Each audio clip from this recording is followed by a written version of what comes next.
approximately 250 Group 3 patients registered on the portal for treatment or support, out of which 50 patients are in urgent need of support to start their treatment. According to conservative estimates, 4 of the children have already lost their lives in the last few months. During several pleas to extend the umbrella scheme of Rashtriya Arogya Nidhi as a special one-time provision for treatment of these patients before March 31st, these patients and their caregivers have been left with no option but to wait for the inevitable. Sir, I request upon the government to immediately release the allotment for these Group 3 diseases, especially such as Gaucher disease, Pompe disease, Fabry disease and MPS 1. Thank you, sir. Shyam Singh Yadav. धन्यवाद महोदय। ये अभी कुछ दिनों पहले उत्तर प्रदेश में राम राज्य 2 आ गया है, राम राज्य 2। पहले उत्तर प्रदेश में छुट्टा जानवर ही घूमा करते थे महोदय, लेकिन अब वहां छुट्टा पुलिस वाले भी घूम रहे हैं। जिसको चाहते हैं, कोई भी कितना भी सम्मानित व्यक्ति हो, वो थाने में बुला के बिठा लेते हैं, उसको हवालात में डाल देते हैं। विषय क्या है? विषय ये है कि मेरे बदलापुर थाने में देवरिया गांव में पुलिस ने 1 दर्जन महिलाओं को बहुत पीटा, निर्वस्त्र करके पीटा, बहुत बदसलूकी की और बहुत बेइज्जती की। और उनके खिलाफ तो एफआईआर इस शासन में दर्ज होने का कोई सवाल ही नहीं। फिर भी मैं आपके माध्यम से करता हूं कि उन तमाम पुलिस वालों ने जिन्होंने बदसलूकी करी है, दलित महिलाओं के साथ बदसलूकी की है, बेइज्जती की है, उनके खिलाफ एफआईआर दर्ज हो और उनके खिलाफ सख्त से सख्त कार्रवाई हो। विजय बघेल जी। जी धन्यवाद। धन्यवाद अध्यक्ष महोदय।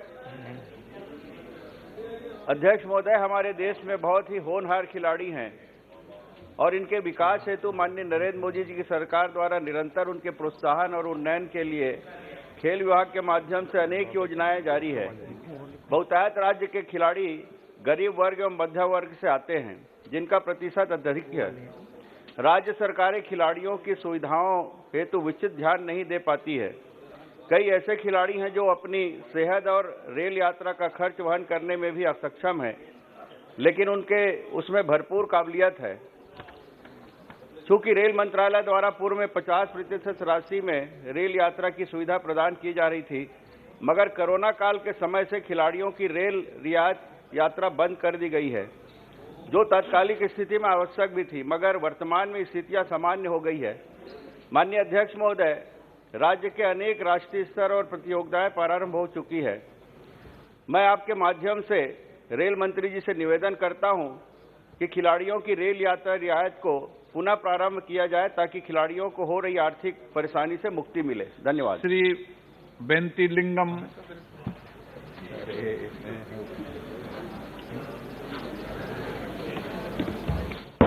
Namaskar, sir. There is 2 minor ports in Puducherry called Puducherry Port and Karaikal Port. The Puducherry government minor port comes under the Sagarmala program sanctioned in 2018. The works in 3 phases: capital dredging and container berth of near about 75,000 crores. The approach jetty and main jetty other facilities are 50,000 crores. The extension of container berth and approach road and bridges all concerned at this program. All clearance like EC and CRS are completed. 44 crores are sanctioned by the center, but the works going very slow. Dredging is only going on. So I request the shipping minister to speed up the program. Then only the container service started in the port. It also reduced the container traffic in the Chennai Ennur port. Already there is an agreement between the Ennur port and Puducherry port. Then only the Ennur port will operate the Pondicherry port. Another private port in Karaikal. Sri Lanka party approached the central government to start a passenger service from Karaikal to Sri Lanka. Minister of Shipping should take interest to clear the proposal and grant permission for this. If it is happen, it will be trading activities in Karaikal. धन्यवाद अध्यक्ष I महोदय। request the shipping minister. आज अत्यंत गर्व का दिन है। आज आपके और हमारे राज्य राजस्थान का स्थापना दिवस है। इस अवसर पर मैं आपके माध्यम से सरकार से राजस्थानी भाषा को संविधान की 8वीं अनुसूची में शामिल किए जाने संबंधी विषय में आग्रह करना चाहता हूं।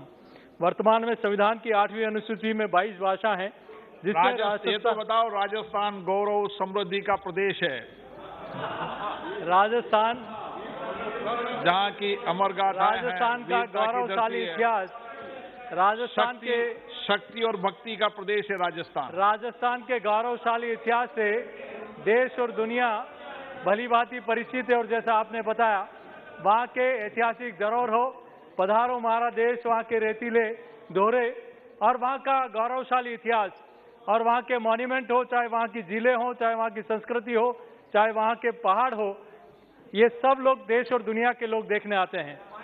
पिछले 8वीं अनुसूची में 22 भाषाएं, जिसमें राजस्थानी भाषा नहीं है अध्यक्ष महोदय। पिछले काफी वर्षों से साहित्य अकादमी नई दिल्ली द्वारा राजस्थानी साहित्य लेखन पर निरंतर पुरस्कार और सम्मान दिए जा रहे हैं तथा पुस्तकों का प्रकाशन किया जा रहा है। राजस्थानी भाषा में राजस्थान राज्य में आकाशवाणी और दूरदर्शन पर समाचार और कार्यक्रमों का संचालन किया जा रहा है। साथ ही स्कूल, यूनिवर्सिटी, कॉलेज में सिलेबस में व्यवहार में लाया जा रहा है। महोदय, 2011 की जनगणना के अनुसार 4 करोड़ से अधिक लोग राजस्थानी भाषा बोलते हैं और भाषा के प्रति माननीय प्रधानमंत्री जी संवेदनशील है और राष्ट्रीय शिक्षा नीति में भी इसका प्रावधान किया गया है कि स्कूली शिक्षा मातृभाषा में हो। राजस्थान की 8 करोड़ जनता लंबे समय से इसकी मांग करती आ रही है और राजस्थानी भाषा को संवैधानिक दर्जा मिले और संविधान की 8वीं अनुसूची में शामिल हो। राजस्थान का अपना गौरवशाली इतिहास और संस्कृति है। हर वर्ष देश विदेश से लाखों की संख्या में पर्यटक राजस्थान आते और यहाँ की संस्कृति देखकर अभिभूत होते हैं।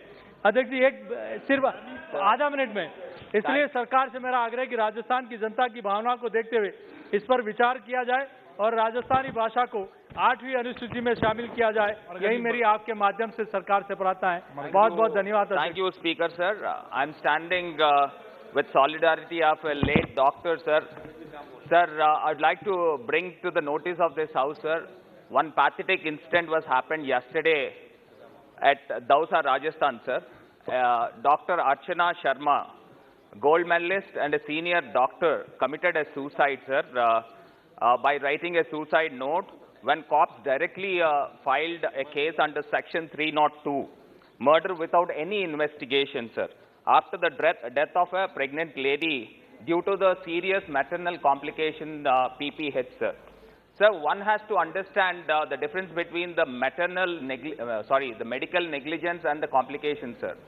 Sir, therefore, I urge the Government of India to intervene and to take action against the culprit, sir, and formulate a stringent laws. Sir, formulate a stringent laws. This kind of incident shall not repeat, and stop harassing the doctors, sir. Sir, I wanted to read out a few points, sir. Sir, 1 minute, sir. Sir, it shall be eye-opener, sir. It shall be eye-opener for everybody, sir. Sir, in the note, sir, she mentioned, sir. आपका मैं सतपाल सिंह जी। Sir, आदरणीय अध्यक्ष जी, मैं आपका बड़ा आभार व्यक्त करता हूं समय देने के लिए। सबसे पहले तो मैं इनका mike not feel Satpal Singh ji. सबसे पहले तो मैं अपनी तरफ से बागपत की जनता और पश्चिमी उत्तर प्रदेश की जनता की तरफ से इस देश के यशस्वी प्रधानमंत्री मोदी जी और राष्ट्रीय राजमार्ग मंत्री श्री नितिन गडकरी जी का आभार व्यक्त करता हूं कि इस क्षेत्र में उन्होंने कई जो है अच्छी सड़कें दी। आदरणीय अध्यक्ष जी, मैं आपके माध्यम से बताना चाहता हूं कि दिल्ली से लोनी से लेकर के मेरे क्षेत्र तक लगभग 20 किलोमीटर की रोड इतनी खराब है कि लोग वहाँ गाड़ियां टूटती हैं, लोगों की कमर टूटती हैं। रोड पिछले 3 वर्षों से मेरे सारे निवेदन असफल रहे हैं। इसलिए आपके माध्यम से मैं राष्ट्रीय जो है महामार्ग मंत्री श्री नितिन गडकरी जी से निवेदन करना चाहता हूं, इस सड़क को जल्दी से जल्दी इसका पुनर्निर्माण किया जाए। श्री के Suresh ji. Thank you, Speaker, sir. I am raising very important matter with regard to invitation from the Government of India. So the global pandemic and ongoing war in Ukraine has resulted delivering unintended consequences for a large number of students pursuing medical education from China, Philippines and Ukraine, as both pandemic and the war has brought the education of 10,000s to stand still with no indication of any resumption. The students who have availed huge loans are on the verge of a disaster as from prolonged travel bans to China and Philippines. the complete destruction of infrastructure in Ukraine had made their future prospect uncertain.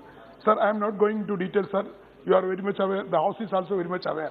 So I would like to request Honorable Government, especially External Affairs Minister, give a clarification. What the government is going to do for these students. Last week, thousands of students and parents had a demonstration in the Jantar Mantar to support of government of India. So I would like to request government to make a students education, medical education. माननीय अध्यक्ष महोदय, पर्यटन मंत्रालय द्वारा वर्ष 2014-15 में चिन्हित तीर्थ स्थलों के समग्र विकास के उद्देश्य से तीर्थ यात्रा, कायाकल्प और आध्यात्मिक संवर्धन पर राष्ट्रीय मिशन शुरू किया गया था। अक्टूबर 2017 में योजना का नाम बदलकर तीर्थ यात्रा, कायाकल्प और आध्यात्मिक विरासत संवर्धन अभियान यानी प्रसाद राष्ट्रीय मिशन कर दिया गया। इसके तहत पर्यटन मंत्रालय द्वारा चिन्हित स्थलों पर पर्यटकों को बढ़ावा देने के लिए राज्य सरकार को केंद्रीय वित्तीय सहायता CFA प्रदान की जाती है। प्रसाद योजना का पूरा नाम तीर्थ यात्रा, कायाकल्प और अध्यात्म प्रचार अभियान है। मेरे संसदीय क्षेत्र सोलापुर में अनेक प्राचीन तीर्थ स्थल मंदिर हैं। स्वामी समर्थ मंदिर, शिवयोगी सिद्धरामेश्वर मंदिर, पंढरपुर का विठ्ठल मंदिर। मैं आपके माध्यम से माननीय पर्यटन मंत्री जी से नम्र निवेदन करता हूं, सोलापुर जिला में आने वाले तथा सोलापुर से लगे हुए अनेक प्राचीन तीर्थ स्थल का समावेश प्रसाद योजना के अंतर्गत किया जाए। धन्यवाद अध्यक्ष। श्री नरेंद्र कुमार। आदरणीय अध्यक्ष महोदय, बहुत बहुत धन्यवाद। राजस्थान के झुंझुनू संसदीय क्षेत्र की चिड़ाव पंचायत समिति के नड़ ग्राम पंचायत में कृषि विज्ञान केंद्र खुलवाने के संबंध में हमारे लोकप्रिय प्रधानमंत्री नरेंद्र मोदी जी का किसानों की आय दुगुनी करने पर विशेष ध्यान दे रहे हैं। राजस्थान राज्य भारत का क्षेत्रफल की दृष्टि से बहुत बड़ा राज्य है। राज्य के प्रत्येक जिले में कृषि विज्ञान केंद्र हैं। 14 जिले ऐसे हैं जिनमें 2-2 कृषि विज्ञान केंद्र हैं। मैं झुंझुनू जिले के चिड़ाव पंचायत समिति की नड़ ग्राम पंचायत के कृषि विज्ञान केंद्र खुलवाने बाबत 92 हेक्टेयर भूमि का नरड़ पंचायत के प्रस्ताव लेकर मैंने वर्ष 2020 में कृषि मंत्रालय के माध्यम से भारतीय कृषि अनुसंधान परिषद नई दिल्ली को भिजवा दिया था और ग्राम पंचायत नरड़ की तरफ से 92 हेक्टेयर भूमि की NOC हमें प्राप्त है। ज़्यादातर समस्या कृषि विज्ञान खोलने के लिए जमीन नहीं मिल पाती है, जबकि नरड़ ग्राम पंचायत ने 92 हेक्टेयर भूमि की NOC दे दी गई है। इसलिए मैं नरड़ ग्राम पंचायत में झुंझुनू जिले के संसदीय क्षेत्र में कृषि विज्ञान खुलवाने की बी मेहताब जी जरिए निवेदन चाहता हूँ। Shri B Mehtab ji. Thank you, sir. Sir, I draw the attention normally in 0 hour, members draw the attention of the government through you, sir, but I draw your attention relating to this issue. This issue relates to Parliament House complex.